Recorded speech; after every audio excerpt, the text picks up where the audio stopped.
Your favorite camping food has come under fire. Yes, hot dogs have now been shown in a recent study to severely damage your health. Mike Baden explains how processed meats have been linked to cancer and are being compared to cigarettes. A huge billboard has been put up near the Indianapolis Speedway to warn NASCAR sprint fans to stop chowing down on hot dogs.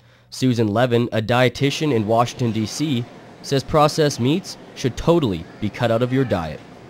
While consuming more does increase your risk of getting colorectal cancer, it's such a small amount that causes the risk at all that there's really no safe amount to consume. So even if you consume a little, you're putting yourself at risk. The Washington-based Physicians Committee for Responsible Medicine has also pointed to studies by the American Institute for Cancer Research, which shows that consuming 50 grams of processed meats each day can increase the risk of colorectal cancer by 21%. What they found a lot of things, but what they found with processed meats is that the risk with consuming processed meats to colorectal cancer was so great that there's no safe amount to consume. Even though hot dogs are low in nutritional value and are very high in salt, which can lead to hypertension, heart disease, lung, stomach, and prostate cancer, some doctors say they're still fine if eaten in moderation. Yeah, once in a while for a treat, anything is okay within moderation. But yes, on a regular basis, I would say that they're not healthy for you. Even red meat has been connected to colorectal cancer, and overcooking your meat products can increase your chances of developing it. There is now another body of evidence that says barbecued meat, especially when it's really burnt, has a reaction, and it applies to all meats, including fish and chicken, can cause colorectal cancer if it's done frequently and often. So what can all you processed meat lovers do to avoid all these health concerns? You can put the hot dogs down and go with the healthier choice of a veggie or soy dog. Mike Baden, Newcap News. To complement a game or fuel up after a workout, partners at the Servus Sports Centre can now enjoy hot food at the concession.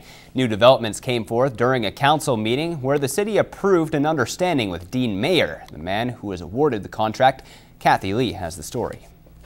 Currently, there are no services at the concession, and for a while, the public has been sending in requests to open it up. There's been an outcry from the patrons that they would like something, and so Dean has stepped up and we're looking at him as a potential operator. The stand is expected to be in business this month with the addition of some new items on the menu. It's going to be similar to the past with the exception of more hot food as opposed to your soft drinks and chips and chocolate bars. He wants to get more into the pizzas and the nachos and the hamburgers and hot dogs. For those who didn't know about the hot food, the people Newcap spoke to warmed up to the idea. Good.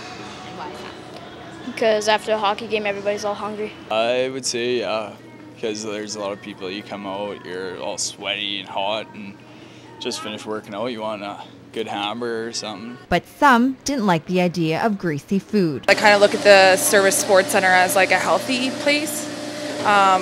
So I don't really think that hamburgers and hot dogs would be, I don't know, it's kind of contradicting, like come work out and then eat a greasy burger. I guess people that are coming to watch, everybody wants a rink burger and hot dogs, so that's not too bad, but as for the athletes, it's probably not a good idea. In the end, the hope is that opening up the concession with the new items will be favorable to the public. I think it's good for the patrons, absolutely, especially when hockey season hits.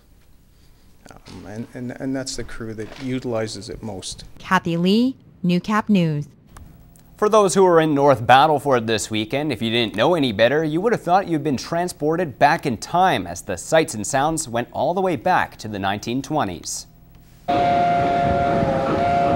The Western Development Museum put on the Those Were the Days celebration, a chance for people of all ages to experience a simpler, more rugged time. We have a lot of seniors, they remember how everything was done back in the old days, but you'll notice we have a lot of families around, a lot of young children. It's an event for all ages.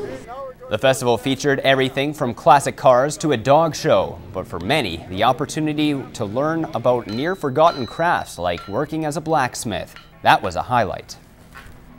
It's always fun. Always people are interested. The blacksmith shop banging and making noise and smoke. People are always interested in coming in and figuring out what we're doing. The event had taken a 3-year hiatus, and despite some wet weather on Sunday morning, folks were clearly happy for the chance to travel back in time. An excellent crowd. Yesterday was just wonderful. I think people are a little bit slower this morning. It's raining out, they're not sure, but people are coming in. We had over 300 for the pancake breakfast, so that's wonderful.